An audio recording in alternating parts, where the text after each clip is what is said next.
Muito obrigado, senhor deputado Assis do Couto, que preside a sessão. Quero, com muita alegria, saudar todos os componentes da mesa, em nome do nosso gaúcho Alberto Ercílio Brock, presidente da CONTAG, e, em seu nome, estender essa saudação a todos os nossos colegas de profissão, homens e mulheres, da nossa agricultura familiar, do movimento sindical rural brasileiro que estão aqui, senhoras e senhores deputados. Debatemos hoje os desafios da agricultura familiar, visando o seu fortalecimento através da consolidação de políticas de Estado permanentes e não eventuais e de um governo ou pertencentes a um ministério ou a uma secretaria. Políticas que devem incluir crédito, seguro, cooperativismo, habitação rural, infraestrutura, agroindústria familiar, agroecologia, comercialização nos mercados governamental e privado, além da assistência técnica e extensão rural. A agricultura familiar, segundo a FAO, publicação em 2014, sugere que a agricultura familiar precisa inovar para desempenhar papel importante na produção de alimentos, na proteção do meio ambiente e no combate à pobreza no meio rural. Precisamos também da contribuição da pesquisa agropecuária, a exemplo da Embrapa e de outras instituições de pesquisa que fomentem tecnologias adaptadas às pequenas propriedades, de menor custo e melhor produtividade, que não agridam a saúde do trabalhador e não contaminem o alimento e o meio ambiente. Nosso desafio é a busca pela soberania alimentar e nutricional, o combate à fome e a promoção do desenvolvimento rural. E isso que debatemos interessa a toda a população brasileira.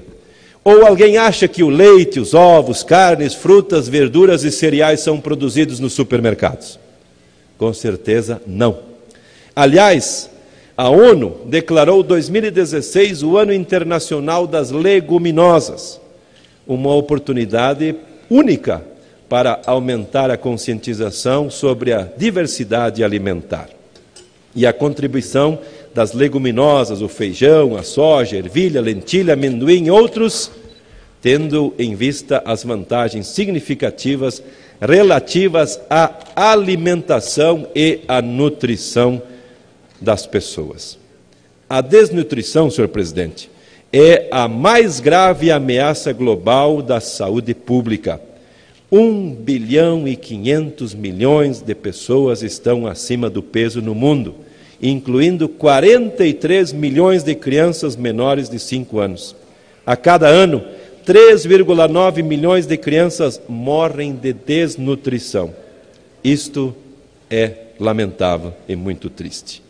Combater essas situações é a missão do agricultor e da agricultora familiar para chegar até os consumidores o alimento saudável.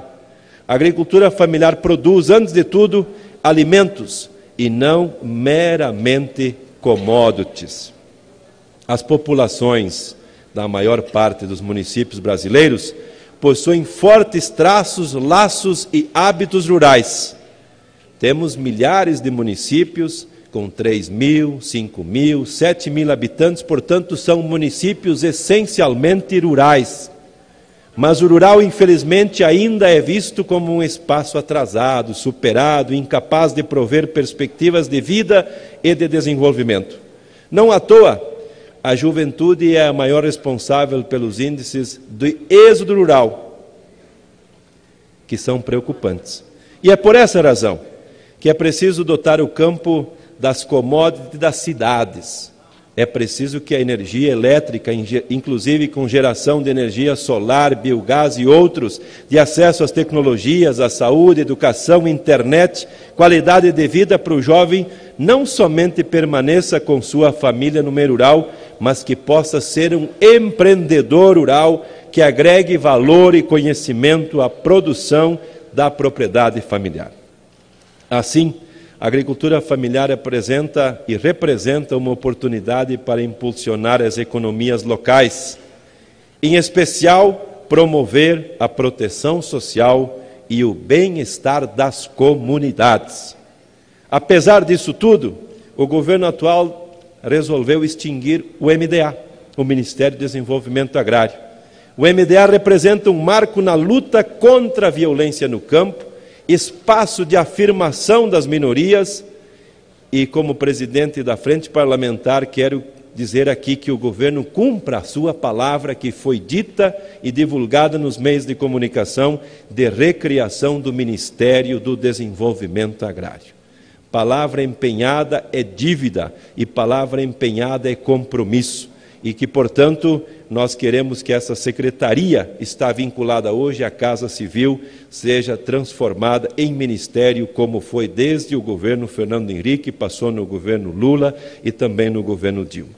E dessa tribuna, quero ressaltar aqui a luta histórica travada por décadas pelos agricultores, pelas agricultoras, pelos trabalhadores e trabalhadoras rurais, dos nossos sindicatos trabalhadores rurais, das federações, da CONTAG, das centrais sindicais no apoio, envolvendo milhões de pessoas que se mobilizaram e lutaram pelo direito à velhice com segurança. Segurança esta representada por uma aposentadoria. Antes de 88 era uma realidade no campo, depois de 88 com a nova Constituição é outra totalmente diferente. Envelhecer todos nós queremos, mas no mínimo precisamos de segurança e dignidade. Ter uma vida econômica e social digna de quem produziu o pão nosso de cada dia durante 50 ou 60 anos. E, portanto, nesse momento em que nós estamos aqui na Comissão Geral e que se ouve toda semana o discurso de que vai ter reforma da Previdência, nós queremos dizer com todas as letras, de forma garrafal, de que foi sábio o Constituinte de 88, que escreveu na Constituição que o trabalhador rural, segurado especial, precisa ter um tratamento diferenciado, porque os rurais estão expostos ao clima, ao tempo, ao sol, à chuva, ao frio, ao calor, mas também expostos aos agrotóxicos, que ninguém aplica porque quer, mas aplica por obrigação, de que não se mexa nos direitos da aposentadoria dos homens que aposentam-se aos 60 anos e das mulheres aos 55.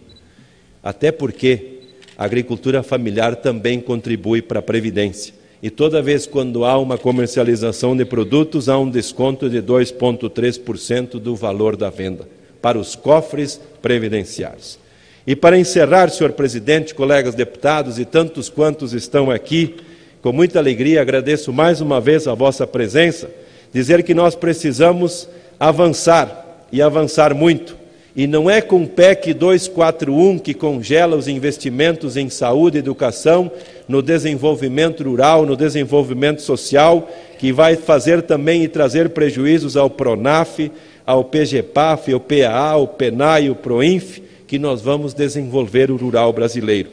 Aqui nessa casa tem projetos que nos assustam, como aquele que diz que o Brasil pode vender 25% do seu território nacional para estrangeiros, ou a lei das cultivares, que está em tramitação nessa casa, que quer proibir que agricultor nenhum possa mais utilizar nenhum grão de semente, qualquer que seja, para o plantio na sua propriedade, na sua roça, no seu jardim, na sua horta. E, portanto, senhores, nós temos a convicção absoluta de que vender terra para estrangeiro é aumentar a concentração de terras, inviabilizar a reforma agrária, terminar com o crédito fundiário, aumentar com o preço da terra e que isso não é solução para o Brasil. Senhor presidente, colegas deputados, visitantes que estão aqui nesse tema da Comissão Geral que aborda a agricultura familiar, eu queria concluir dizendo mais uma vez muito obrigado a todos, mas ter muito claro que aquela frase dita nas mobilizações, se o campo não planta, a cidade não janta, se o campo não roça, a cidade não almoça, que essas palavras possam estar conosco no cotidiano e que o povo brasileiro, as entidades e instituições e o Brasil inteiro possam compreender que agricultor familiar não tem carteira assinada, não tem contra-cheque nem 13º, e o telhado da sua indústria é o céu. Mas ele, agricultor familiar, valente e corajoso, com as bênçãos de Deus, é quem alimenta esse país. Um grande abraço a todos, vida longa, viva a agricultura familiar, muito obrigado.